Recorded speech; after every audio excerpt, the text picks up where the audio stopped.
This is Venture Capital. I'm Katie Pilbeam. A warm welcome to you. Coming up in this week's show, bankers or banksters quite often get a bad rap, blamed for all of the recent financial crashes, whether it be the Great Depression to the recent crash of 2008, described as greedy, ruthless, of having no integrity and costing taxpayers billions of dollars in bailouts. I could go on, but I'll leave it there.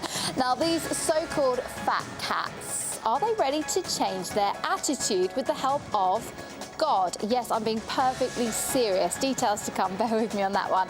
Plus, international sports stars are here in Russia. Finally, the Sochi Games, they have begun. Ooh.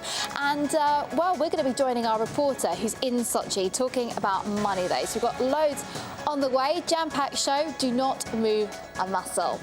Now, so people in general, well, they don't trust bankers, often accusing them of having no conscience or credibility. But Dutch banks are eager to change this and are turning to God for help in doing so. Yep, that's right. Dutch banks, all 90,000 of them, will now swear an oath to do their utmost to preserve and enhance confidence in the financial services industry. Now, this is part of the Dutch government's aim to change its image and to tame the overinflated industry with assets of more than 4 times the size of the country's economy. And if you're thinking that maybe it's just, I don't know, a PR stunt, well, apparently, if the new code of conduct is broken, then the guilty bankster will either get blacklisted or face a fine. And it's not just Dutch banks that are making moves to clean up the image of the banking industry, actually. This week, Barclays chief Anthony Jenkins, he waived his $4.5 billion bonus, and that was for the second year in a row. But not all banking chiefs are taking the moral route. No, our very favourite banker, JP Morgan's Jamie Dimon, he took home his $20 million paycheck last year, despite the abundance of fines we know that his bank has been dealt with. But the point is, overall, it seems efforts are being made. Now, added to this, Lloyds, another British banking empire, has vowed to up their female staff from 28% to 40% in 6 years. Would this make the banking industry more moral? Loads to talk about. We've got bankers declaring oaths, refusing bonuses, well, some anyway, and the prospect of more women in the male-dominated industry. So, does all of this altogether, does it mean a social moral movement in the banking world? Well, let's chew up these numbers and what on earth is going on at the moment with our Brenda Kelly right here, who's involved in the financial world in London from IG. Brenda, the oath taken by the Dutch banking system, is this genius or is it total nonsense?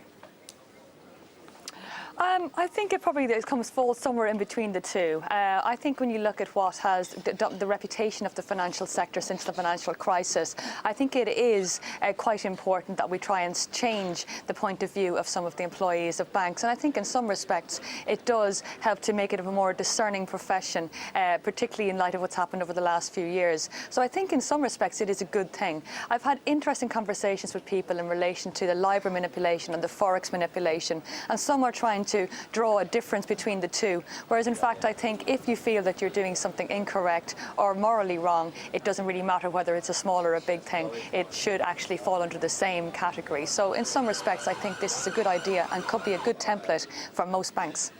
But Brenda, why should the banking industry care what society thinks of them? The money will be made regardless. Well, that, to be honest with you, is probably quite true. But I do feel that over the last number of weeks, we have seen that there have been a huge amount of redundancies in banks. So clearly, there are problems still facing the banking sector at the moment. It really regards whether or not you feel that the banking sector and the financial sector has been fixed since the height of the crisis. And I feel that this goes some way to trying to make people believe in what their job is, and of course also help to kind of fix the reputational damage there. I think it is important, but I do take your point that clearly banks will make money no matter what, but I think it's trying to turn over a new leaf that is quite important here. Listen, I want to ask you about Barclays Chief Executive Anthony Jenkins turning down the bonus for the second year in a row. How important is it that banking chiefs do this? Does it have a significance? Do you guys care? I'm not so certain I care all that much. I do believe that in many respects the bonus is more than likely deferred out a little bit further, and I think it's mostly a PR exercise on behalf of Barclays. Perhaps it is a way of leading by example by the head of the bank, but I certainly feel that if he stays there and gets the bank on its feet once again and proves to its shareholders that he's worthy of a bonus and that he finds himself worthy of a bonus, then I would expect in a few years' time he'll more than make up for the losses that he's made over the last couple of years. Oh yeah, I don't doubt that one at all. Now let's talk about women, because Lloyds are keen to get more female workers in the industry. Would this help in your personal experience? Do women make the industry more moral? I think it's an interesting case, actually, and I don't subscribe to the view that women are more risk-averse than men. And obviously I work in quite a male-dominated department here, but I think there is a perception there that women do not take more risks. But if you look at risk-taking as a whole, it's generally taken as a financial scenario. But if you actually look at risk as maybe standing up for what's right in the face of opposition, taking an ethical path where there's actually pressure to stray, I think women could actually bring in a little bit more of a collaborative effort in the banking sector, which is more likely to show successful risk-taking. There have been studies shown that men are inclined to, there are two different weighting on factors for risk-taking. Two of them are the likelihood that the risk in question will help hit strategic objectives. The second is the effect the risk will have on the people involved. Men are more inclined to focus on the former, women are more inclined to focus on the latter. So I think bringing in more female staff into senior management could really create a collaborative effort and make the risk-taking that is inherent to banking and to profits a more successful and a more moral question of making money. Absolutely. Thank you ever so much. That's Brenda Kelly right there from IG talking to us in London today. Now, moving on, the Sochi Games are now on and already a record breaker for the most expensive Olympic Games in history. We know that much. And even when I say the price tag now, the $51 billion, I gasp. But it's been spent now, it's done and dusted. But the good news is the Games are expected to generate the most revenue in history too. Now, I'm talking television advertisements, sponsorships, merchandise, even private jets. So let's talk to Andrew Farmer right now, who is in Sochi for us. So Andy, Sochi is set to make money then for plenty of people. Well, it should do. I mean, in terms of associated advertising revenue, $500 billion is expected to be generated, and it sounds like a staggering amount, but you do have to remember that something like 3 billion people around the world will watch the Games on their television sets. So for advertisers, it is seen as something of a golden ticket, and that's why you do get the likes of McDonald's, Panasonic and Visa all queuing up to be official sponsors of Sochi 2014. Yeah, huge names. And obviously, in addition to that, you've got all the people going to Sochi to watch the Games, of course, which means great business for local companies. It is brilliant for the local economy. We're hearing that something like 140,000 people will visit Sochi during these Games. Of course, they all need somewhere to stay, so hotels are going to benefit. Something like 20,000 new hotel rooms were built for these Games, and all of those have been taken. And on top of that, you have the shops and cafes and restaurants that are going to benefit, and of course the local taxi companies, which, as we know, always put up the prices. So it's very lucrative for Sochi. And on top of that, of course, when people come to Sochi to watch the Games, they need to buy tickets, and they alone are worth something like $170 million. Wow, and there's some high rollers in town as well, I hear. Yeah, well, if you drive past Sochi Airport, or even just look out of your aeroplane window, you will see a lot of private jets on the tarmac. Incredibly, they are paying up to $65,000 a day just to park there. Oligarchs are spending a lot of money keeping their jets in Sochi during these Games, and over the course of 3 weeks, the airport expects to generate something like $42 million from this. And you think, well, are you sure about that? And they do tell us estimates that something like 650 people have already inquired about parking their jets at Sochi Airport during the game. So a huge, huge money spinner for many people.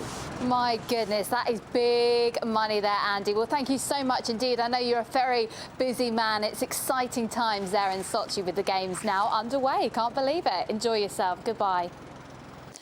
And when it comes to the athletes, well, the value of winning a big, shiny gold medal depends on the country that they're from, because each country awards their own sports stars. So, starting with the Italians, well, they're the most generous to their athletes, would you believe, with a homecoming reward of $182,000 right there for each medalist. Forget about debt, forget about recession. They're getting a nice, juicy package there. We've got Russia up next right here where it's all going on, 114,000. And Sochi's just about there, by the way, if you wondered. Chinese champs, they'll get 135,000 for their sporting efforts. USA's a little bit more modest here with 25,000, but they tend to get the most in sponsorships. And we've got the UK right here, yeah. 0 for their stars. They'll just have to make do with the medal, won't they? Sorry, Brits. Moving on. According to Fitch Credit Rating Agency, the debt created by the Sochi 2014 Olympics will be, in their words, manageable. The agency said that the region is well diverse and there is a steady flow of funding from the federal government. Many of Russia's state-owned banks are providing loans to Olympic projects, which in Fitch's eyes makes the debt less risky. Investors are hoping that the costly infrastructure projects will provide income for the region with international and domestic tourists for decades to come. That's the idea. All right, now, let's crack on and let's get corporate. We're going to start with Russian banks because last week I mentioned that VTB Banking Group had stopped working with Fitch after being downgraded in January. Now Fitch has withdrawn its rating for VTB. Before doing so, it reaffirmed the bank's BBB- status. VTB, Russia's second largest lender, accused the agency of a lack of professionalism and now only operates with Moody's and Standard & Poor's. And moving on, Russian retailer Lenta has announced it will hold 2 IPOs, one in Moscow and one in London. The stock available is believed to be up to $1 billion worth. This is in response to last year's profits soaring by $200 million. And Russian fast food chain Terimok will open 2 restaurants in New York this year. The company specialises in Russian pancakes, both sweet ones and savoury. They're extremely popular here in Russia. People have them for a meal, and I thoroughly recommend the sour cream one. Yummy. Yeah. OK, so I've got a bit of an appetite for you. I hope that that's quenched your appetite for venture capital this week. If it hasn't, get on Twitter. I'll be involved all this week. I'm going to be talking about Sochi, of course. It's up and running. And, well, I'm going to say goodbye. So take care of yourselves. Have a great week and see you on Twitter.